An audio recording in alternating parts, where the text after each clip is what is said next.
ሰላም ጤና ይስጥልኝ የቮያ ቴሌቪዥን ተከታታዮች ለለናቸውን ዜናዎች ይዘን ቀርበናል። አብራችሁን ቆዩ።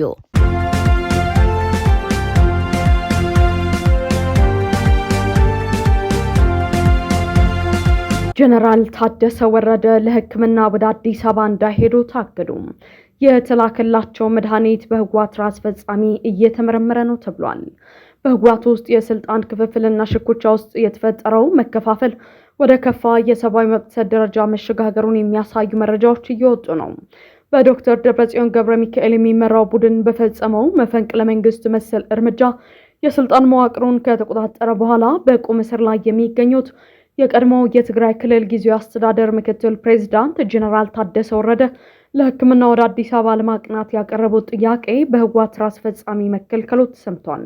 ይባስ ብሎም ጀነራሉ በነበሩባቸው የጤና እክሎች ምክንያት ከአዲስ አበባ የተላኩላቸው መሰረታዊ መድኃኒቶች በስራ አስፈጻሚዎች ገብተው አብሮት የመጣ የተደባለቀ ወይም የተደበቀ ነገር ሊኖር ይችላል በሚል ምርመራ ሰበብ መያዛቸው በግጭትና በፖለቲካ ፉክክር ውስጥ የሕክምና መብቶችን የመንፈግ አደገኛ ስትራቴጂን በግልጽ ያሳያል።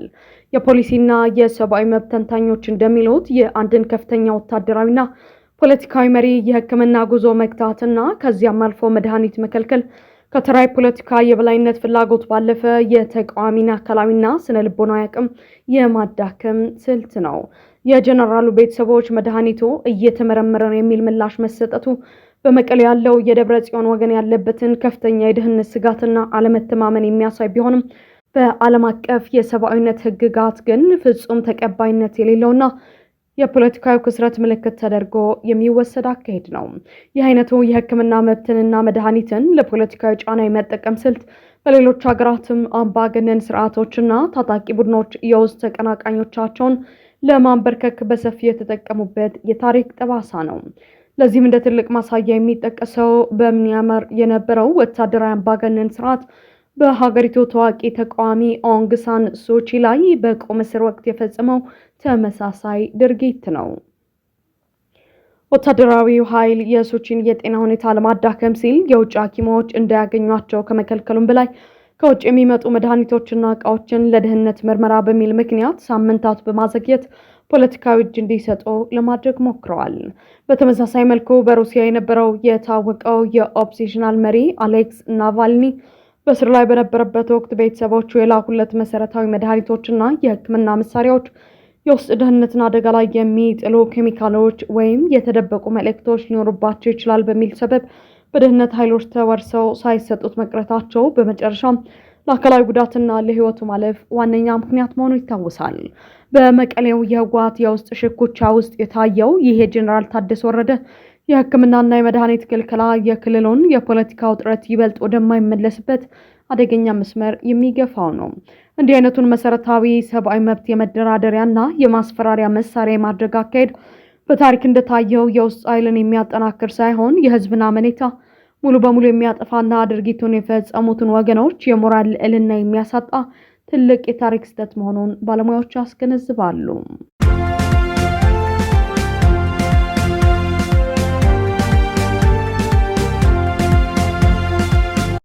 በኢትዮጵያ ውስጥ የሚገኙ 22 አየር ማረፊያዎች ማስተር ፕላንና የባለቤትነት ካርታ እንደሌላቸው ተገለጸ። የፌዴራል ዋና ኦዲተር መስሪያ ቤት አዲስ ባወጣው ሪፖርት በኢትዮጵያ አየር መንገድ ስር የሚተዳደሩት በርካታ አየር ማረፊያዎች ማስተር ፕላንና የባለቤትነት ካርታ እንደሌላቸው አስታወቁም። በሪፖርቱ መሰረት በድሬዳዋ፣ መቀሌ፣ ባህር ዳር፣ ጎንደር፣ ቀብሪ ዳሃር አየር ማረፊያዎች ኤርፖርት ሴፍቲ ማኔጅመንት ሲስተም ሙሉ በሙሉ ተግባራዊ ያልተደረገ ሲሆን የነቀምትና ላሊበላ አየር ማረፊያዎች ደግሞ አጥር የሌላቸው በመሆኑ እንስሳት እየገቡበት ነው። ዋና ኦዲተሩ አየር መንገዱ በሀገር ውስጥ ተደራሽነቱን የማስፋፋት ሩጫ ላይ እንደሚገኝ ጠቅሶ ይሁንና በዚህ ውስጥ መሰረታዊ የዕቅድና ደህንነት አስተዳደር ክፍተት ማግኘቱን አስታውቀዋል። በአሁኑ ወቅት የኢትዮጵያ አየር መንገድ 23 አየር ማረፊያዎችን እንደሚያስተዳድርና ሌሎች 6ቱን ደግሞ ስራ ለማስጀመር በግንባታ ላይ እንደሚገኝ የጠቆመው ሪፖርቱ ከነዚህ ውስጥ 22ቱ ማስተር ፕላን የሌላቸው መሆኑን ለመረዳት መቻሉን አስረድተዋል። አዲሱ በማስተር ፕላን ውስጥ የተካተተው የአዲስ አበባው ቦሌ ዓለም አቀፍ አየር ማረፊያ ብቻ መሆኑን ገልጸዋል። ጨምሮ ማስተር ፕላን ከሌላቸው 22 አየር ማረፊያዎች ውስጥ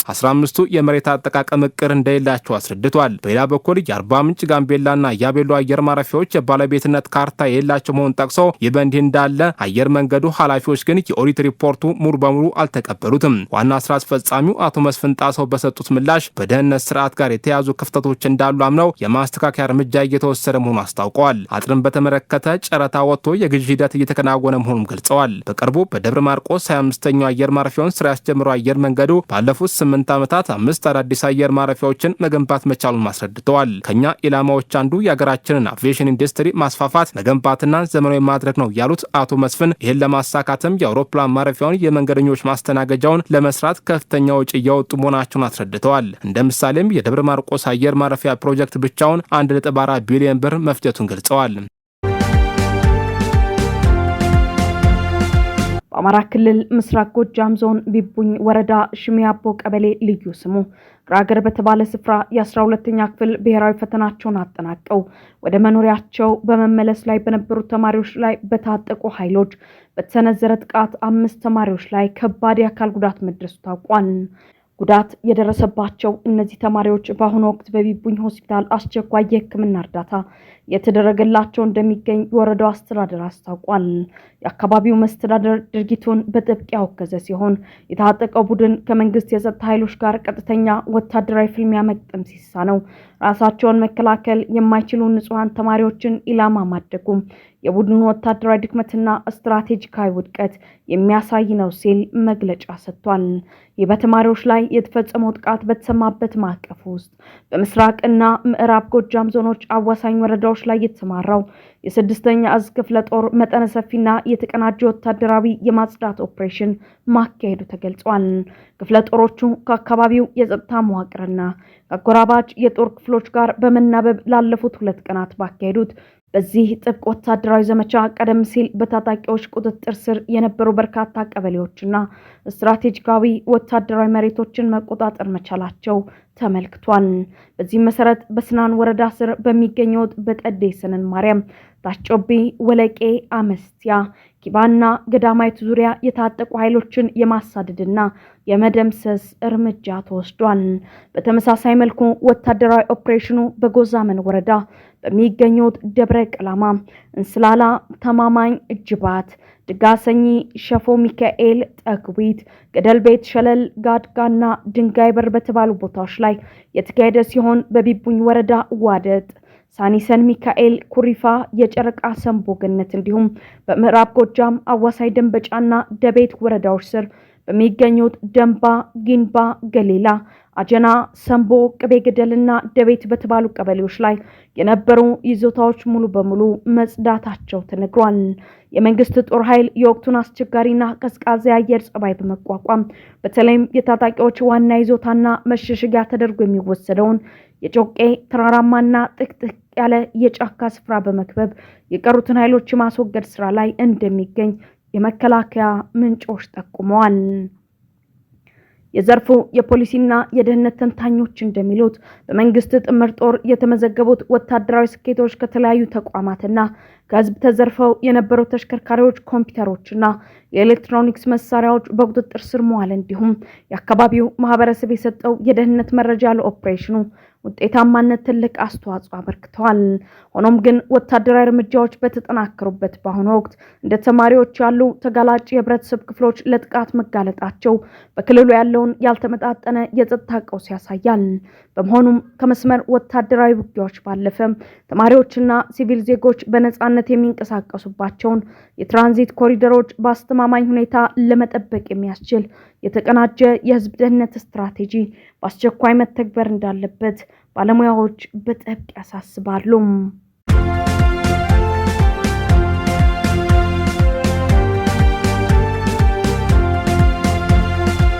የኒውዮርክ ከተማ ከንቲባ ኔታንያሁ ለተመድ ስብሰባ ወደ ከተማችን ከመጡ በቁጥጥር ስር የሚውሉበትን ሁኔታ እየተነጋገርኩ ነው አሉ። የተባበሩት መንግስታት ድርጅት ጠቅላላ ጉባኤ የፊታችን ሴፕቴምበር በኒውዮርክ ከተማ እንደሚካሄድ ይታወቃል። በዚህ ጉባኤ ላይ የበርካታ ዓለማችን መሪዎች የሚገኙ ሲሆን ከነዚህ መካከል የእስራኤል ጠቅላይ ሚኒስትር ቤንጃሚን ኔታንያሁ አንዱ ይሆናሉ ተብሎ ይጠበቃል። ይሁንና ትላንት ታትሞ ለወጣው ኒውዮርክ ታይምስ ጋዜጣ ቃለ ምልልስ የሰጡት የከተማው ከንቲባ ኔታንያሁ ወደ ስብሰባው በሚመጡበት ወቅት ስለሚታሰሩበት ሁኔታ እያሰቡበት መሆኑን ገልጸዋል። ከንቲባው ከንቲባው ዞህራ ማምዳኒ ሲናገሩ በበኩሌ ጠቅላይ ሚኒስትር ኔታንያሁ ሄግ መቅረብ እንዳለባቸው አምናለሁ። የጦር ወንጀለኛ በመሆናቸው በዓለም አቀፍ ፍርድ ቤት መከሰስ ይገባቸዋል ያሉ ከመሆኑ በላይ እስራኤል አፓርታይድ ሀገር ናት በማለት ገልጸዋል። ከንቲባው ጨምሮ የኒውዮርክ ፖሊስ ዲፓርትመንት የውጭ ሀገር መሪን የማሰር ስልጣን ይኑረው አይኑረው እርግጠኛ ለመሆናቸውን ጠቅሰው በጉዳዩ ላይ ከከተማው የህግ ክፍል ጋር ምክክር እያደረጉ መሆኑን አስረድተዋል። አስከትለውም ህጉ በኒውዮርክ ከተማ ይህንን እንድናደርግ የሚፈቅድልን ከሆነ እንፈጽመዋለን ብለዋል። ይህ በእንዲህ እንዳለ ማምዳኒ ከዚህ ቀደም ጠቅላይ ሚኒስትር ኔታንያሁ ፕሬዚዳንት ትራምፕን ጨምሮ በዓለም አቀፍ የወንጀለኞች ፍርድ ቤት የሚፈለጉ ሰዎችን የስር ማዘዣ የከተማው ፖሊስ እንደሚያስፈጽም ቃል መግባታቸው ይታወሳል። በተያያዘ ለዚህ የከንቲባው ንግግር በተመድ የእስራኤል አምባሳደር ዳኒ ማኖል ፈጣን መልስን ሰጥተዋል። አምባሳደሩ በኤክስ ገጻቸው ላይ እንደ ከንቲባ ኃላፊነታቸው በከተማ ውስጥ እየጨመረ የመጣውን ጸረ ሴማዊነት ከመጋፈጥ ይልቅ በእስራኤል ላይ ጥላቻን የሚያነሳሳ የዜና ርዕሶችን መፍጠር መርጠዋል ብለዋል። ጨምሮም ምንም የሚለወጥ ነገር የለም፣ ጠቅላይ ሚኒስትር ኔታንያሁ ወደ ኒውዮርክ መጥተው በኩራት በተመድ ጠቅላላ ጉባኤ ላይ ንግግር ያደርጋሉ በማለት አስረድተዋል።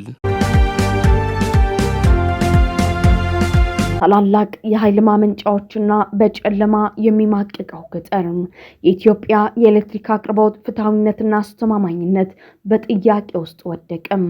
ሰሞኑን ይፋ የሆነው የአፍሮ ባሮሜትር አዲስ የጥናት ሪፖርት እንዳመላክተው ኢትዮጵያ በቅርብ ዓመታት ውስጥ የብሔራዊ የኤሌክትሪክ ኃይል መረቧን ብታሰፋም አሁንም ድረስ አብዛኞቹ ዜጎች አስተማማኝ የኤሌክትሪክ ኃይል አያገኙም። ይህ የኤሌክትሪክ አቅርቦት እጥረት በተለይም በገጠሩ ማህበረሰብ ላይ እጅግ ከባድ ጫና የፈጠረ ሲሆን መንግስት በዘርፉ እያደረገ ያለው ኢንቨስትመንትና የተግባር አፈጻጸም ላይ ከፍተኛ የፖሊሲ ትችት እንዲነሳ አድርጓል። በሀገሪቱ የብሔራዊ የኤሌክትሪክ ኃይል መረብ ተጠቃሚ የሆነው ህዝብ 43% ብቻ ሲሆን አብዛኛው ወይም ሙሉ ጊዜውን አስተማማኝ መብራት የሚያገኘው ደግሞ 26% የሚሆነው ዜጋ ብቻ ነው። ይህ መረጃ በከተማና በገጠር መካከል ያለውን ሰፊ አገልግሎት አሰጣጥ ልዩነት በግልጽ ያሳያል። ለምሳሌ በከተሞች የኤሌክትሪክ መረብ ተጠቃሚው 88% ሲደርስ በገጠር ግን ይህ ቁጥር 20% ብቻ ነው።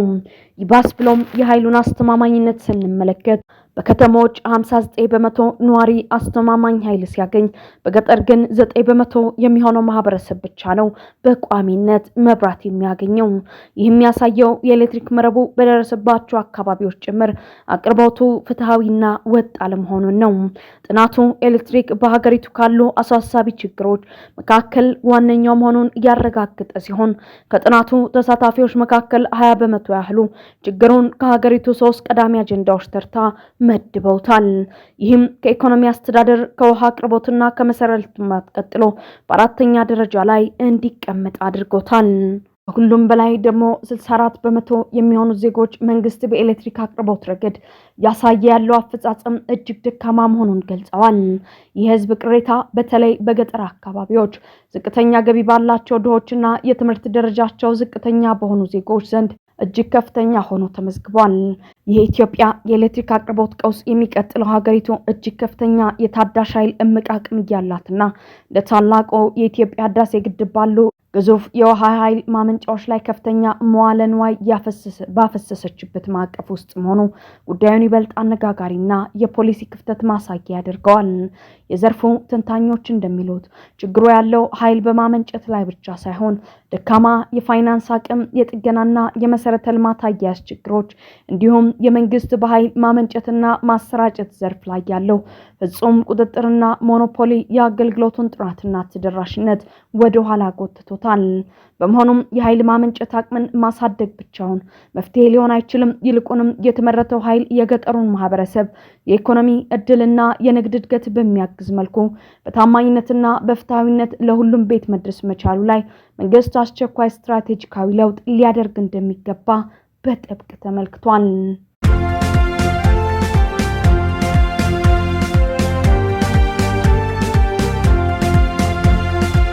ዶክተር ደብረጽዮን የግዳጅ ወታደራዊ ምልመላ አዋጁ ዓለም አቀፍ ተሞክሮን መሰረት ያደረገና ተገቢ ነው አሉ። በምርጫ ቦርድ የተሰረዘ ህወሓት ሊቀመንበርና ከሌተናል ጀነራል ታደሰ ወረደ ስልጣንን ቀምተው የክልሉ ፕሬዝዳንት የሆኑት ዶክተር ደብረጽዮን ገብረ ሚካኤል በክልሉ የግዳጅ ወታደራዊ ምልመላን የሚደነግገውን አዋጅ አወደሱ። ዛሬ በመቀሌ ባደረጉት ንግግር የአዋጅ ዓለም አቀፍ ተሞክሮን መሰረት ያደረገ መሆኑን ገልጸዋል። ሲናገሩም የትግራይ ህዝብ ህልውና ደህንነትን ለማረጋገጥ የወጣ አዋጅ ቁጥር 366/2018 ተገቢና ዓለም አቀፍ ተሞክሮችን መሰረት ያደረገ ነው ያሉት ዶክተር ደብረጽዮን ጨምሮም የብልጽግና ስርዓት ለሰላም ዝግጁ ስላልሆነ ትግላችን ትርጉም ያለው ደረጃ ማድረስ ይገባናል በማለት ገልጸዋል። አዋጅ ቁጥር 366/2018 በግዳጅ ወታደራዊ አገልግሎትን ያካተተና በሞት የሚያስቀጡ ድንጋጌዎችን የያዘ መሆኑ ይታወሳል። 46 ገጾች ባሉት በዚህ አዋጅ እድሜውና ጤናው የሚፈቅድለት ማንኛውም የትግራይ ተወላጅ የክልሉ መንግስት የሚያቀርብለትን የክተት ጥሪ ተቀብሎ የመሳተፍ ግዴታ እንዳለበት ተደንግጓል። እንዲሁም በትግራይ ሰራዊት ላይ ማንኛውም ፕሮፓጋንዳ ማካሄድ እንዲሁም የትግራይ ተወላጆችን ለጥላት መመልመልና ከትግራይ ጦር እንዲከዱ ማድረግ በሞት ከሚያስቀጡ ውስጥ ናቸው። ከጥላት ጋር በመተባበርና ሚስጥር ማሽሎክም እስከ ሞት የሚያደርስ ቅጣት እንደሚያስከትሉ የሚጠቅሰው ይህ አዋጅ በክልሉ ውስጥ ተግባራዊ መሆን መጀመሩ ይታወሳል። ግብጽና ኤርትራ በህገወጥ መንገድ በቀይ ባህር መዳረሻ ለማግኘት የሚደረግን ጥረት እናወግዛለን አሉ። የኤርትራው የውጭ ጉዳይ ሚኒስትር አቶ ኦስማን ሳላህ ዛሬ ወደ ካይሮ ተጉዘው ከግብጽ አቻቸው ጋር ተወያይተዋል። የግብጽ የውጭ ጉዳይ ሚኒስትር ቃል አቀባይ ታሚም ካሊድ እንደገለጹት የውይይቱ አጀንዳ የሁለትዮሽ ግንኙነት፣ የቀይ ባህር ደህንነትና የአፍሪካ ቀንድ ጉዳዮች ነበሩ። ሚኒስትሮቹ በሁለቶቹ ሀገራት መካከል ያለውን ስትራቴጂካዊ አጋርነት ለማጠናከር በጋራ ጉዳዮች ላይ ያላቸውን አቋም ለማስተባበር ስምምነት ላይ መድረሳቸውን የጠቀሱ ቃል አቀባዩ ይህ ውይይት የተከናወነው ፕሬዚዳንት ኢሳያስ በቅርቡ በካይሮ ያደረጉትን ጉብኝት ተከትሎ መሆኑ አስረድተዋል። የግብጽ የውጭ ጉዳይ ሚኒስትር አብዱላ አቲ በዛሬው ውይይት የኤርትራ ሉዓላዊነት፣ የግዛት አንድነትና አገራዊ አንድነት ሙሉ በሙሉ ለማስጠበቅ ድጋፍ እንደምታደርግ ማረጋገጫ መስጠታቸውን ያስታወቁት ቃል አቀባዩ ግብጽ በኤርትራ ውስጥ በኢንቨስትመንት የመሰማራት እቅድ እንዳላት መግለጻቸውም ጠቅሰዋል። የቀይ ባህርን ጉዳይ በተመለከተ ሚኒስቴሮቹ የባህሩን ደህንነትና አስተዳደር ለማስጠበቅ የባህር ዳርቻ ያላቸው ሀገራት ኃላፊነት ብቻ መሆኑን እንደተስማሙበትም አስረድተዋል። ጨምሮም የባህር ዳርቻ የሌላቸው ሀገራት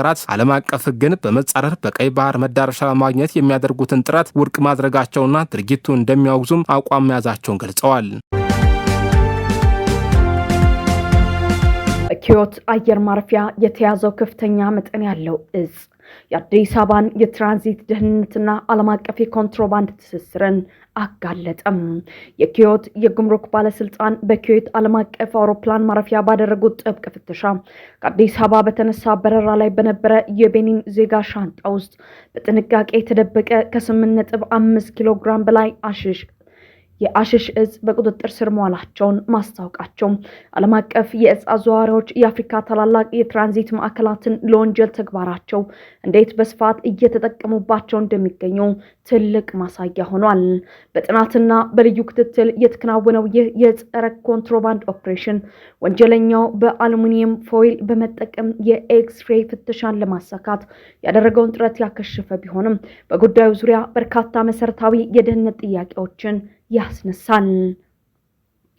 የወንጀል አፈጻጸሙ እንደሚያሳየው እጹ በሁለት የጉዞ ሻንጣዎች የውስጥ ሽፋን ውስጥ በጥንቃቄ ተደብቆ መገኘቱና ተላላኪው የህገወጥ ቡድኖች መረብ አካል የሆነ የቤኒን ዜጋ መሆኑ የዝውውሩ እጅግ የሰለጠነና ድንበር ተሻጋሪ መዋቅር እንዳለው ያረጋግጣል። አዘዋሪዎች በተለይም እንደ አዲስ አበባ ያሉ እጅግ በጣም በበዛ የበረራና የፓሴንጀር ፍሰት የሚስተናገድባቸውን አየር ማረፊያዎች እንደ መሸሸጊያ ወይም መሸጋገሪያ ኮሪደር በመጠቀም እጾችን ወደ መካከለኛው ምስራቅ ለማስገባት የሚያደርጉት ጥረት በየጊዜው እየጨመረ መጥቷል። ዋናውና ትኩረት የሚሻው የትችት ነጥብ የሚነሳው በአውሮፕላን ማረፊያዎች የፍተሻ ጥራት ዙሪያ ነው። የከፍተኛ መጠን ያለው እጽ ከአዲስ አበባ ተነስቶ ኪዮት እስኪደርስ ድረስ በአቪዬሽን የደህንነት ፍተሻዎች ውስጥ እንዴት ሳይታወቅ ሊያልፍ እንደቻለ ትልቅ የቁጥጥር ክፍተትን ያመላክታል። ይህም በላኪና በተቀባይ ሀገራት መካከል ያለው የደህንነት መረጃ ልውውጥና የቅድመ በረራ ፍተሻ ስርዓት አሁንም ድረስ ጥብቅ ቁጥጥር እንደሚሻውና ለአዘዋዋሪዎች ምቹ ሁኔታ ሊፈጥር የሚችል ድክመት እንዳለበት ያሳያል። የኪዮት ባለስልጣናት ተጠርጣሪውን ለህግ አሳልፈው መስጠታቸውንና የሀገር ውስጥ ደህንነታቸውን ለመጠበቅ ቁርጠኛ መሆናቸውን ቢገልጹም እንዲህ አይነት ድንበር ተሻጋሪ ወንጀሎችን በዘላቂነት ለመግታት ግን የአንድ ሀገር የጉምሩክ ፍተሻ ጥረት ብቻውን በቂ አይሆንም። ይልቁንም የአቪዬሽን ማዕከላት የፍተሻ ቴክኖሎጂዎቻቸውን ማዘመን፣ የሰው ኃይል ስልጠናን ማጠናከርና ዓለም አቀፍ የጸረ ዝውውር መረጃ ቅብብሎሽን ማጠናከር እንደሚገባቸው የወቅቱ ሁኔታ ያስገነዝባል። የኢትዮጵያ ብሔራዊ ባንክ ላለፉት 3 ዓመታት ጥሎት የነበረውን የብድር እርገጥ ገንዘብ በማንሳት በአዲስ የገንዘብ ፖሊሲ ተካም። የኢትዮጵያ ብሔራዊ ባንክ ላለፉት 3 ዓመታት በባንኮች ላይ ጥሎት የነበረውን የብድር እርገጥ ጣሪያ መመሪያ ሙሉ በሙሉ ማንሳቱን አስታውቋል። ባንኩ ይህን እርምጃ የወሰደው የአስተዳደራዊ የብድር ገደብ ፖሊሲውን ውጤታማነቱ የቀነሰ መምጣቱን ተከትሎ ሲሆን ዓለም አቀፉ የገንዘብ ድርጅት ባወጣው ሪፖርት መሰረት በሀገሪቱ ካሉ 28 ባንኮች ውስጥ 20 የሚሆኑት የጣለባቸውን ዓመታዊ የብድር እርገጥ ገደብ አስቀድመው ማለፋቸውን ታውቋል። ብሔራዊ ባንክ ይህንን የብድር ገደብ በማንሳት በምትኩ ባንኮች በሚያበድሩት የብድር መጠን ላይ ተመስርቶ የሚወሰን የታለመ የጥብቅ ገንዘብ ፍላጎት የተሰኘ አዲስ መዋቅር መተግበሩን ገልጿል። ይህ ውሳኔ ማዕከላዊ ባንኩ በቀጥታ የአስተዳደር ቁጥጥር ፋንታ የወለድ ምጣኔን መሰረት ባደረጉ ቀጥተኛ ያልሆኑ የገንዘብ ፖሊሲ መሳሪያዎች ወደ መምራት እያደረገ ያለውን ሽግግር ያሳያል። ይህ አዲስ የፖሊሲ ለውጥ በጠቅላይ ሚኒስትሩ የኢኮኖሚ አማካሪ አምባሳደር ግርማ ብሩ በሚመራው የብሔራዊ ባንክ ዳይሬክተሮች ቦርድ የጸደቀ ሲሆን የምጣኔ ሀብት ባለሙያዎች የብድር ገደቡ መነሳት በበጎ ጎኑ ቢያዩትም አዲሱ አሰራር በንግዱ ማህበረሰብ ላይ ሊፈጥር የሚችለውን ጫና በተመለከተ የተለያዩ ስጋቶችና ትችቶችን ሰንዝረዋል። ከነዚህ መካከል ዋነኛው የብድር ወለድ መጠን መጨመር ሲሆን ብሔራዊ ባንክ ከውሳኔው ጋር አያይዞ የማዕከላዊ ባንክ ወለድ ምጣኔን ከ15 በመቶ ወደ 16 በመቶ ከፍ ማድረጉ ቀደም ሲል ከ20 በመቶ በላይ በሆነ ወለድ ለሚበደሩ የንግድ ተቋማት የብድር ወጭን ይበልጥ የሚያንር እንደሚሆን ተገልጿል። በተጨማሪም አዲሱ የታለመ የጥብቅ ገንዘብ አሰራር በእያንዳንዱ ባንክ የብድርና ቁጥብ ጥምርታ ላይ ተመስርቶ ለየብቻ የሚጣል በመሆኑ ተገባበሩ ላይ ግልጽና ዝርዝር የስራ መመሪያ እስካልወጣ ድረስ በባንኮች ዘንድ መደናገጥ ሊፈጥር ይችላል የሚል ስጋትም አለ። ሌላው የተሰነዘረው ትችት መንግስት ለቀጣዩ በጀት ዓመት ካለበት የበጀት ጉድለት ውስጥ ከፍተኛውን ድርሻ ማለትም 330 ቢሊዮን ብር ገደማ ከሀገር ውስጥ ባንኮች በግምጃ ቤት ሰነዶች ለመበደር ማቀሩን ያጠቃልላል። በዚህም ምክንያት ባንኮች በአዲሱ መመሪያ ስጋት ከገባቸው ገንዘባቸውን ለአምራች ዘርፍ አበድረው ለአደጋ ከሚጋለጡ ይልቅ ይበልጥ አስተማማኝ ወደሆነው የመንግስት የዕዳ ሰነድ ሊያዞሩ ስለሚችሉ የግል ዘርፉ የብድር እጥረት ሊያጋጥመው ይችላል ተብሏል። ዓለም አቀፉ የገንዘብ ድርጅት በበኩሉ የብድር ገደቡ መነሳቱን ቢያደንቅም ባንኮች ለአምራች ዘርፉ በግዴታ የተወሰነ መቶኛ እንዲያበድሩ የሚያስገድድ ሌላ አዲስ አስተዳደራዊ ሕግ እንዳይወጣ መክሯል። ምክንያቱም ይህ አይነቱ አካሄድ የገበያ መርህን ስለሚጥስ የብድር ጥራቱን ሊያዳክም ይችላል። የብሔራዊ ባንክ ገዢ ዶክተር ኢዮብ ተካሌ በበኩላቸው የብድር ገደቡ መነሳቱ በተለይም ላለፉት 3 ዓመታት በፋይናንስ ጥረት ለተጎዳው አምራች ወይም ማኒፋክቸሪንግ ዘርፍ ትልቅ ዕድል የሚከፍት መሆኑን ገልጸው የገንዘብ ፖሊሲው ጥብቅነቱ እንደማይቀንስና የዋጋ ግሽበቱን ለመቆጣጠር ያሉትን መሳሪያዎች በአግባቡ እንደሚጠቀሙበት አረጋግጠዋል።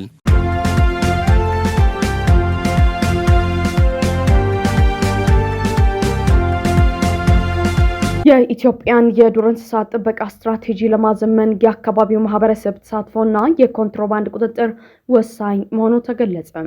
የኢትዮጵያ የዱር እንስሳት ጥበቃ ባለስልጣን የተመሰረተበትን 60ኛ ዓመት የምስረታ በዓል በአድዋ ድል መታሰቢያ ሙዚየም ማክበሩን ተከትለው የዓለም አቀፉ ማህበረሰብ ትኩረት በአዲስ አበባ ላይ አርፏል። በዚህ ታሪካዊ መድረክ ላይ ለመታደም ወደ ሀገር ውስጥ የገባው ታዋቂዋ የዱር እንስሳት ጥበቃ ባለሙያና የችታ ጥበቃ ፈንድ መስራች ዶክተር ላውሪ ማርከር የኢትዮጵያ ብዝሃ ህይወት ለአጠቃላይ የአፍሪካ ቀንድ ስነ ምህዳር መሰረት መሆኑን ጠቅሰው ይሁን እንጂ ዘርፉ ከተጋረጡበት ስጋቶች ለመታደግ አዲስ የተቀናጀ የፖሊሲ እይታ እንደሚያስፈልግ አመልክተዋል። ባለሙያዋ በተለይ በዱር እንስሳት ጥበቃና በአካባቢው ማህበረሰብ የዕለት ተዕለት ህይወት መካከል ያለው ትስስር ላይ ያተኮረ ወሳኝ ትንተና ሰጥተዋል። እንደ ዶክተር ላውሪ ማርከር ገለጻ የዱር እንስሳትን ከአካባቢው አርሶ አደሮችና አርብቶ አደሮች ነጥሎ በታጠረ ክልል ብቻ ለመጠበቅ መሞከር ፍጹም ስህተት ሲሆን ጥበቃው ስኬታማ ሊሆን የሚችለው ማህበረሰቡ ከዘላቂ ቱሪዝምና ከልማቱ ቀጥተኛ የኢኮኖሚ ተጠቃሚ መሆን ሲችል ብቻ ነው። ነዋሪዎች የዱር እንስሳቱን እንደ ጠላት ወይም የቤት እንስሳ አዳኝ አድርገው ከማየት ይልቅ እንደ ህልውና ጋር የሚያዩበትን ተግባራዊ መሳሪያዎች ማቅረብ እንዲሁም ዘመናዊ ሳይንስን፣ ሳተላይት መረጃዎችንና ሰው ሰራሽ አስተዋይነትን ከአካባቢው ነዋሪዎች ባህላዊ እውቀት ጋር ማቀናጀት ለዘርፉ መሻሻል ዋናው ቁልፍ መሆኑን አስገንዝበዋል። በሌላ በኩል በአፍሪካ ቀንድ አካባቢ በተለይ በቺታዎች ላይ የሚፈጸመው ህገወጥ የዱር እንስሳ ዝውውርና የኮንትሮባንድ ንግድ ለቀጣይነቱ ትልቅ ስጋት መሆኑን ባለሙያው አጋልጠዋል። ለህገወጥ ገዢዎች በህይወት የሚደርስ እያንዳንዱ የቺታ ግልገል ጀርባ 4 ወይም 5 የሚሆኑት በጉዞና በአያያዝ ጉድለት ምክንያት ህይወታቸው እንደሚያልፍ የገለጹት ዶክተር ላውሪ ይህንን የተደራጀ ወንጀል ለመግታት የድንበር ተሻጋሪ የመረጃ ልውውጥ ክፍተቶችን መሙላትና ጥብቅ የህግ አስከባሪ ስርዓት መዘርጋት እንደሚገባ አሳስበዋል። በመሆኑም የኢትዮጵያ ቀጣይ የዱር እንስሳት ጥበቃ ስትራቴጂ እንስሳትን በባህላዊ መንገድ ከመጠበቅ ባለፈ ስነ ምህዳሩን መታደግ፣ የገጠር ነዋሪዎችን መደገፍና የወደፊቱን ትውልድ መብት ማረጋገጥ ላይ ያተኮረ ተቋማዊ ሪፎርም ሊያደርግ እንደሚገባ ተጠቁሟል።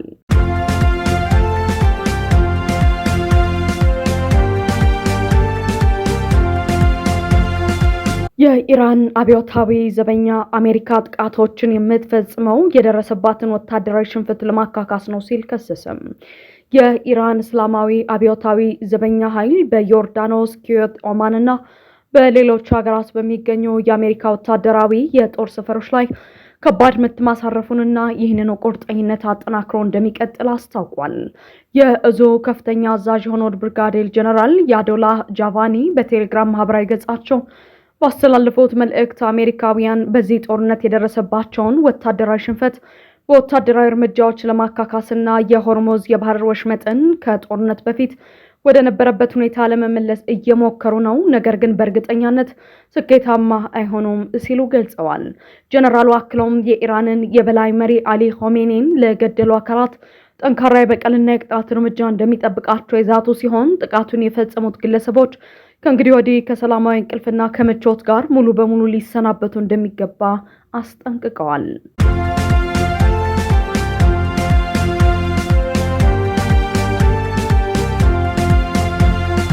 እስራኤል አዞዎችን ከዱር አራዊትነት ዝርዝር አወጣች። የእስራኤል አካባቢ ጥበቃ ሚኒስትር ኢዲት ሲልማን አዞዎችን ከዱር አራዊትነት ዝርዝር ውስጥ ማውጣታቸውና በእንስሳት ማቆያ ውስጥ ተዳቅለው ያደጉ የዱር እንስሳት በሚል ውስጥ መካተታቸውን አስታወቁ። እንደ ኤኤፍፒ ዘገባ ይህ ውሳኔ እነዚህ ተሳቢ እንስሳት ከእስር ቤት የማምለጥ ሙከራን ጨምሮ ለተለያዩ የደህንነት ስራዎች ለመዋል መንገድ የሚጠርግ ነው። ውሳኔውን የእስራኤል ብሔራዊ ደህንነት ሚኒስትር የሆኑት ኢትማር ቤንጄቨር በደስታ መቀበላቸውን ገልጸዋል። ሚኒስቴሩ በማህበራዊ ገጻቸው ላይ በኤአይ የተቀናበረ ራሳቸውን ካዞ ጋር ተቃቅፎ የሚያሳይ ምስል ለጥፈው ከእስር ቤት ማምለጥ የሚፈልግ ደግሞ ያስብበት የሚል መልእክትን አስተላልፈዋል። እኚህ ሚኒስተር በዲሴምበር ወር በፍሎሪዳ የሚገኘውን አልጌተር አልካታራዝ የኢሚግሬሽን ማቆያ እንደ ምሳሌ ጠቅሰው በሀገራቸው የሚገኙ የፍልስጤም እስረኞች በአዞ እንዲከበቡ ምክረ ሀሳብ አቅርበው ነበር። ቻናል 13 የተሰኘው የእስራኤል ቴሌቪዥን እንደዘገበው ሚኒስቴሩ ይህን ሀሳብ ባቀረቡበት ወቅት በርካታ ባለስልጣናት እንደ ፌዝ ቆጥረውት ነበር። ሀሳቡን የእስራኤል የተፈጥሮ ፓርኮች ባለስልጣንም አጥብቆ መቃወሙን አውስቷል። ይሁንና አሁን አዞዎቹ ከዱር አራዊትነት መውጣታቸው እነዚህን እንስሳት ለደህንነት አገልግሎት መጠቀም ይፈቅዳል።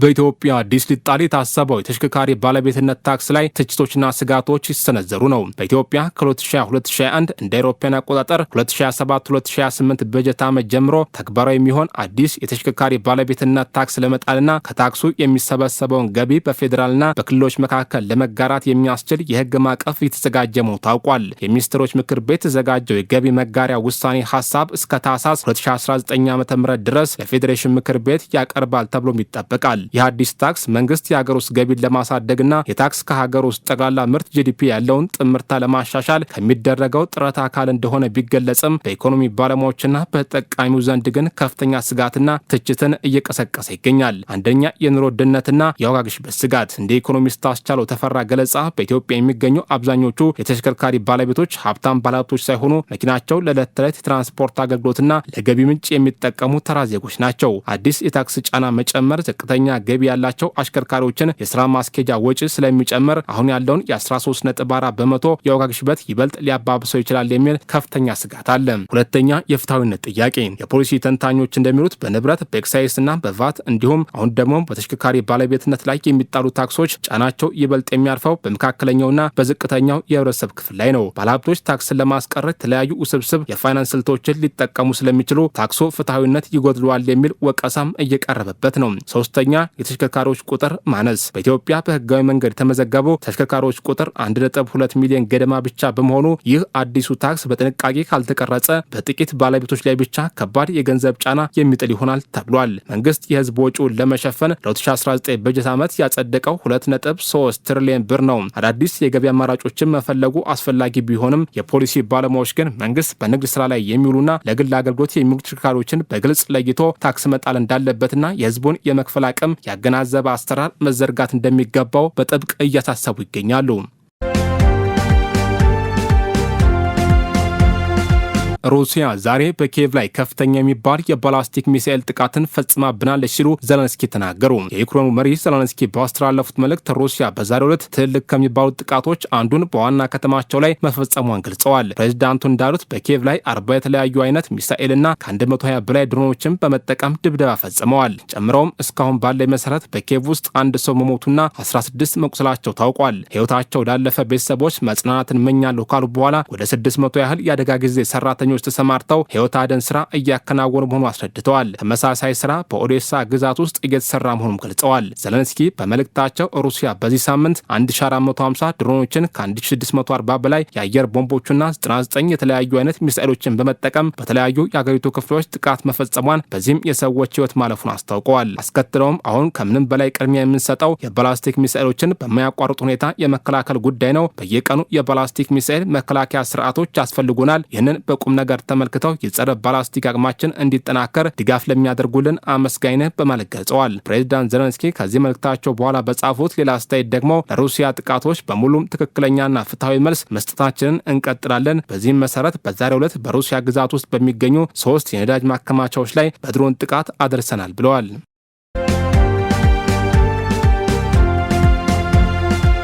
በአርጀንቲና ከዓለም ዋንጫው ጋር በተያያዘ የልብ ታማሚዎች ቁጥር መጨመሩ ተገለጸ። የቱክማን ጤና ሚኒስተር ሉዊስ ሜዲስ ሩይዝ ትላንትና ጋዜጣዊ መግለጫ ለመስጠት በሚዘጋጁበት ወቅት ከፊት ለፊታቸው የነበሩ ጋዜጠኞች ዜናውን ለማድረስ ካሜራቸውና ማስታወሻ ደብተራቸውን እያስተካከሉ ነበር። ቱክማን ከአርጀንቲና 23 ግዛቶች አንዷ ስትሆን በሰሜን ምዕራባዊ የአገሪቱ ክፍል የምትገኝና በዓለም ላይ ትልቋ የሎሚ አምራች በመሆኗ የምትታወቅ ናት። የዚህ ግዛት ጤና ሚኒስተር ትላንትና ጋዜጠኞችን የጠሩት ስለ ሎሚ ለመናገር አልነበረም። ይልቁንም እግር ኳስ በሕዝቡ ላይ እያስከተለ ስላለው የጤና መዘዝ ለማብራራት ነበር። ሲናገሩም አርጀንቲና በግማሽ ፍጻሜው ግጥሚያ ዘግይታ እንግሊዝን ማሸነፏን ጠቅሰው እስከዛሬ ካጋጠመን ሁሉ ልብ የሚሰብር ጨዋታ ነበር ብለዋል። ሚኒስቴሩ ይህን ያሉት ለቀልድ አልነበረም። ሲያብራሩም በግማሽ ፍጻሜው ግጥሚያ 2 ሰዎች ለልብ ድካም ህመም ተዳርገው ሆስፒታል መግባታቸውን ጠቅሰው በዚህ በዓለም ዋንጫ ጨዋታዎች ተመሳሳይ ህመም የገጠማቸው ቁጥር 35 መድረሱን አስታውቋል። በግዛት ውስጥ እንዲህ አይነት ህመም የሚመዘገበው በወር በአማካኝ 20 እንደነበረ ጠቅሰውም ባለፈው ወር ግን ቁጥሩ መጨመሩን ገልጸዋል።